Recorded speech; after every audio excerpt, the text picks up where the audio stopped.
Hi, dear all. Dear friends, today I am going to share with you some of my views regarding shopping in a mall. आजकल क्या है ना, हर जगह पे mall संस्कृति आ रही है all over the world and India is not away from the world. So every person, हर आदमी, बच्चा, specially ladies are connected with the mall for shopping. But बहुत बार शॉपिंग में हम लोग या तो चीट हो जाते हैं, फंस जाते हैं, या कुछ अनवांटेड चीज़ें हम लोग खरीद लेते हैं और अपना पॉकेट खाली करवाते हैं अननेसेसरी थिंग्स के लिए. तो during my some of experience in India and abroad, I visited so many malls and after observing the situations, some things I come to know. क्या प्रिकॉशन हमको लेना चाहिए while shopping in a mall, तो उस बारे में मैं बात करना चाहता हूँ. Hope you like it. इस वीडियो के द्वारा I will going to give you some tips. I have selected 5 tips, 5 precautions how to shop in a mall. क्या प्रिकॉशन हमको लेना चाहिए, उसके ऊपर मैंने 5 टिप्स का एक छोटा सा वीडियो तैयार किया. व्हाट इज एक टिप्स तैयार किए, प्रिकॉशंस तैयार किए, जो मैं आपके साथ शेयर करना चाहता हूँ. फर्स्ट टिप, किसी भी मॉल में जाने के पहले आपको first we have to plan. You have to plan क्या चीज़ें हमको खरीदनी है. अगर अनप्लान हम लोग उधर जाएंगे तो जो चीज़ें हमको खरीदना था वो तो हम लोग भूल जाते हैं, और जो नहीं खरीदना था अनवांटेड चीज़ें वहाँ देख के हम लोग घर में लेके आते हैं और अननेसेसरीली हमारा ज़्यादा पैसा खर्चा होता है, पॉकेट खाली हो जाता है. तो कभी भी शॉपिंग को जाने के पहले, मॉल में जाने के पहले आपको क्या चीज़ें लेने हैं उसका एक ठीक ढंग से एक उसका एक लिस्ट तैयार कीजिए, प्लान कीजिए, so that whenever you go in a mall you will pick up that thing only, and because of that or by doing this you can save your time and money. This is my first tip. Plan first while going to shopping in a mall. Second tip is volume. क्या होता है ना, कभी कभी ऐसा हो जाता है कि हम लोग मॉल में जाते हैं और वॉल्यूम बहुत कम रहता है.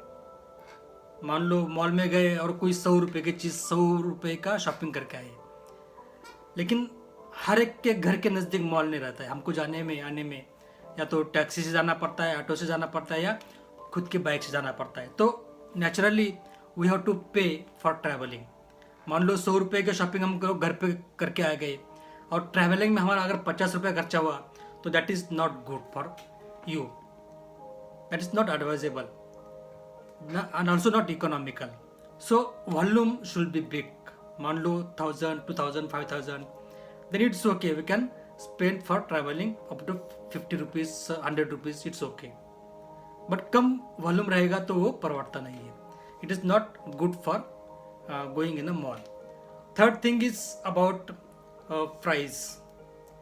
बहुत बार हम लोग शॉपिंग मॉल में जब जाते हैं तो there is illusion, so many light लगा रहता है, इतना बड़ा बड़ा बम्पर सेल रहता है, डिस्काउंट प्राइजेस रहते हैं ऑन MRP, तो हम उससे फंस जाते हैं या वो उसका इल्यूजन हमको हो जाता है. हम लोग उसको बहुत अट्रैक्ट हो जाते हैं उस चीज़ों की तरफ. मान लो कोई हम लोग बहुत सारी चीज़ों के प्राइस हमको मालूम रहती है जो कि रूटीन चीज़ें हैं, जैसे कि शुगर है, ऑयल है, ये रूटीन चीज़ें के प्राइस हमको मालूम रहती है. लेकिन कोई चीज़ें ऐसे रहती है कि हम लोग बहुत रेयरली खरीदते हैं तो उसका प्राइस हमको मालूम नहीं रहता है. तो मान लो कोई सपोज प्रेशर कुकर है, एक प्रेशर कुकर हम लोग खरीद लिया, वहाँ पे MRP के ऊपर 30% डिस्काउंट था, हम लोगों ने वो प्रेशर कुकर 500 रुपये में खरीद के घर पे आ गए. नेक्स्ट डे हमको मालूम पड़ता है कि बाजू वाले शॉप में, बर्तन के शॉप में उसका प्राइस 400 रुपीज़ ही है.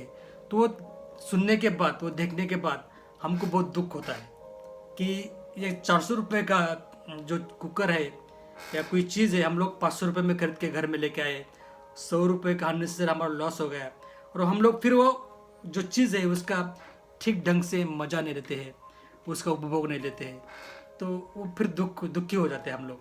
तो कोई भी चीज़ खरीदने के पहले या तो उसका प्राइस का थोड़ा सा सर्च कीजिए. हर एक के पास स्मार्टफोन रहता है, या तो नेट पे देख लीजिए या थोड़ा प्राइस देख के उधर जाइए, तो हम लोग फंसेंगे नहीं और राइट प्राइस पे वो चीज़ घर में लेके आएंगे. Fourth thing is about expiry date. क्या होता है ना, बहुत बार बहुत सारी चीज़ें मॉल में बिकती नहीं है बहुत दिनों तक, उसका एक्सपायरी डेट बहुत नज़दीक आ जाता है। मान लो दिसंबर में कोई बम्पर सेल लगा है और उस चीज़ों का एक्सपायरी डेट हो सकता है 3 महीने के बाद है, 2 महीने के बाद है, जनवरी फरवरी में है, बहुत शॉर्टली है। तो वो लोग फिर मॉल वाले क्या करते हैं कि उसको बम्पर सेल में डाल देते हैं कि 50% डिस्काउंट, 20% डिस्काउंट या 2 पे 1 free, like this they give some discounts on that things.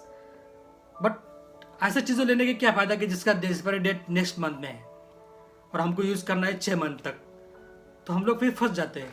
घर में आने के बाद मालूम पड़ता है कि इसका एक्सपायरी डेट ऑलरेडी बहुत नज़दीक है। तो एक्सपायरी डेट के बारे में आपको देखना चाहिए कोई भी चीज़ लेते समय। देन 5th टिप या 5th प्रिकॉशन, हम लोगों ने मान लो पूरा शॉपिंग किया, काउंटर पे आ गए, आधा घंटे लाइन में खड़ा रह के काउंटर पे बिलिंग किया, उसका लंबा चौड़ा लिस्ट रहता है से 100 आइटम्स 200 आइटम्स, तो उसी में एक थोड़ा समय निकल के या 3 मिनट 2 मिनट्स निकल के जस्ट एक उसके ऊपर नज़र डाल दीजिए। हम लोगों ने जो चीज़ें ली है उसका प्राइस उस सेल्समैन ने या उस जो बिलिंग करता है उसने सही ढंग से लगाया नहीं लगाया। कोई चीज़ें ऐसे रहते हैं कि 2 पे 1 फ्री रहता है, तो उसने वो ऐड किया कि नहीं किया। कोई चीज़ें के ऊपर डिस्काउंट रहता है, वो डिस्काउंट उसमें ऐड किया कि नहीं किया। वो चीज़ ज़रा यदि देख लीजिए। बहुत बार घर में आने के बाद हमको मालूम पड़ता है कि यार 2 पे 1 फ्री था, लेकिन उसने उसका प्राइस लगाया या कोई डिस्काउंट उसने दिया ही नहीं। बाद में हम लोग लिस्ट है कि उसके बाद जाएंगे 2 दिन के बाद, तो वो सुनता नहीं है फिर।